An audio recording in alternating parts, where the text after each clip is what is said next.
Hey YouTube, Kiratwig here, bringing you guys probably one of the most odd deck profiles that I've ever done on my channel to date.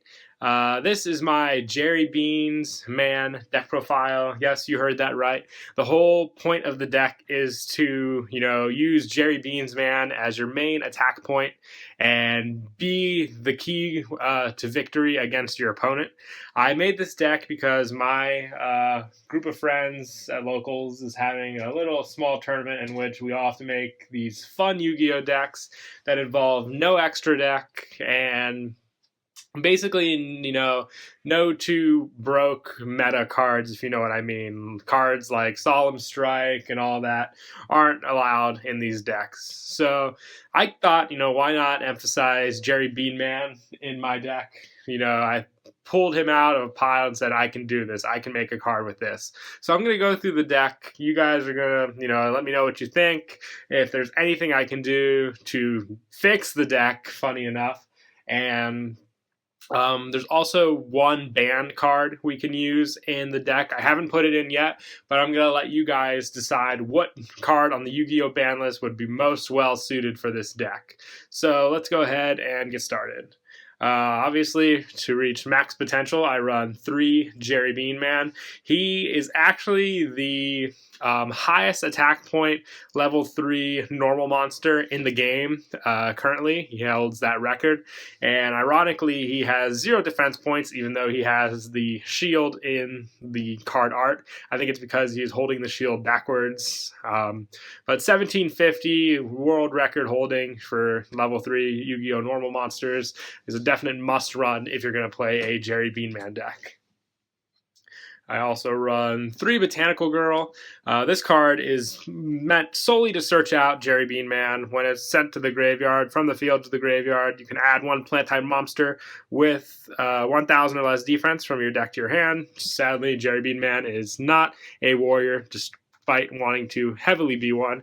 He is a plant-type monster, so with the whole point of the deck being to get out Jerry Beanman, you definitely want to make full use of Search Power, which is where Botanical Girl comes in. Sadly enough, I can only find 1 Lone Fire Blossom. Hopefully I can find some more before the tournament tomorrow. I'd run 3 of him at max, just because you contribute him to get out Beanman directly. Yes, Botanical Girl is nice for that search, but if I can, summon and directly get him on the field, I'll achieve what the deck is trying to do. I also run 1 Comrade Swordsman of Landstar. The only reason I run this card is because of the trap card, Defenders Intersect. I told all my friends I would also run all the cards for Jerry Beans Man that involve him in the card artwork. So I run Defenders Intersect, mainly for the point of Comrade Swordsman of Landstar being in the card art. He holds no value or importance to Jerry Beanman, besides the fact that the 2 are rivals in battle. Definitely Beanman would come out on top in that situation, but just 1 of him. Many more of that would be making the deck too cloggy, in my opinion. Also, 2 Crane Crane. Crane Crane's good when it's normal summon. I can target a level 3 monster in my graveyard, special summon that target. Its effects are negated. I can only use the effect once per turn, but it's an instant call to Haunted for Jerry Beanman. Effect negated doesn't stop him since he doesn't have any effects, so Crane Crane is put to full use with that ability. And I also run 3 Goblin Elite Attack Force. This card and the 2 Beast King Barbaros that I run are symbolically meant to represent the warriors that Jerry Beanman wants to aspire to be.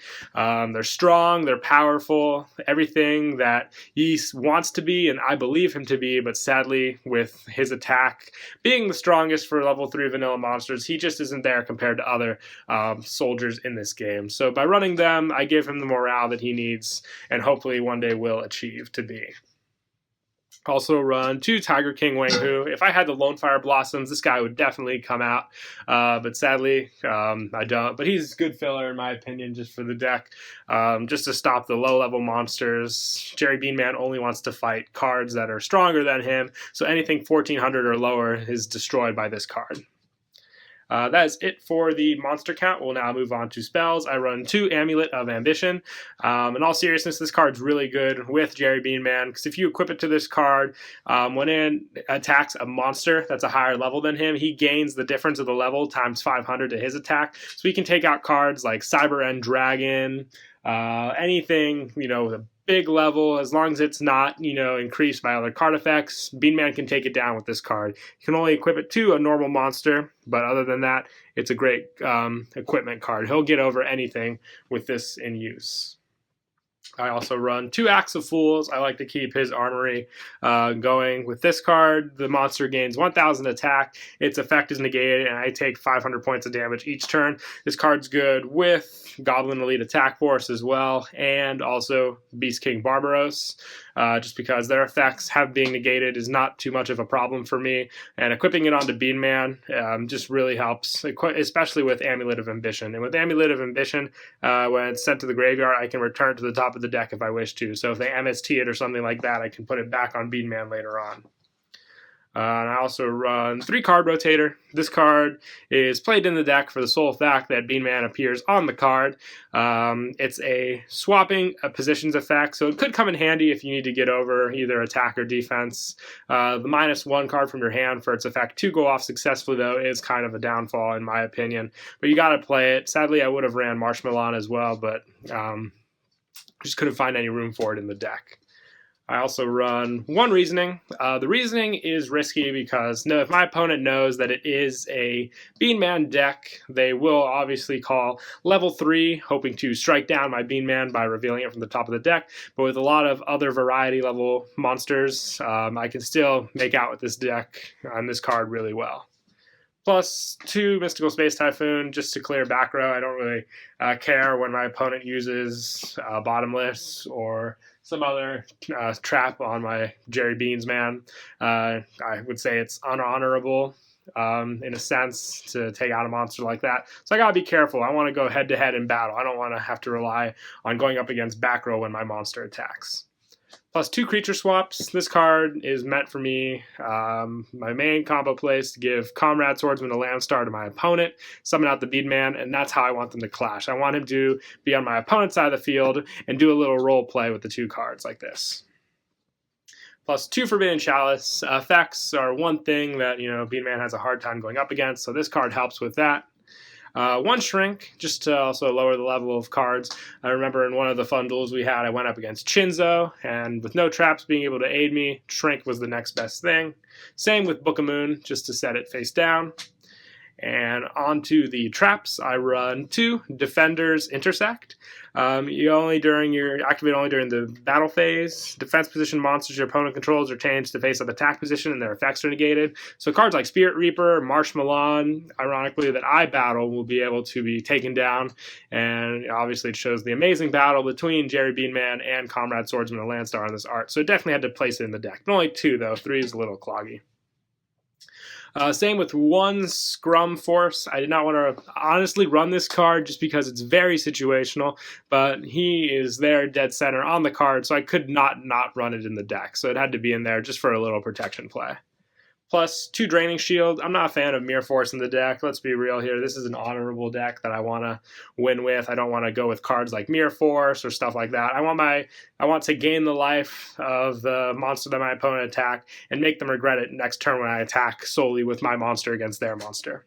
Then another compulsory evacuation device to get rid of the monsters that are basically cheating on my opponent's side of the field. And 3 Call the Haunted. I found this the best card to get my Jerry Bean Man back from the graveyard after he's been either destroyed by a monster that played unfairly or a monster that was just way too powerful for him at the moment and he had to train a little more in the graveyard. But yeah, that's it for the deck profile. I hope you guys enjoyed. Please let me know what you think of the deck. If you want to give it a shot, let me know how you do against it or if you play the deck itself. And also let me know what ban card you think I should run in the deck. I can run 1 card and I can take out 1 card. So let me know what card you think I should take out for the ban card. And also wish me luck tomorrow in the tournament. I'm hoping to do very well with this deck. Hope you all enjoyed. Please don't forget to like and subscribe. And Kiratwig out.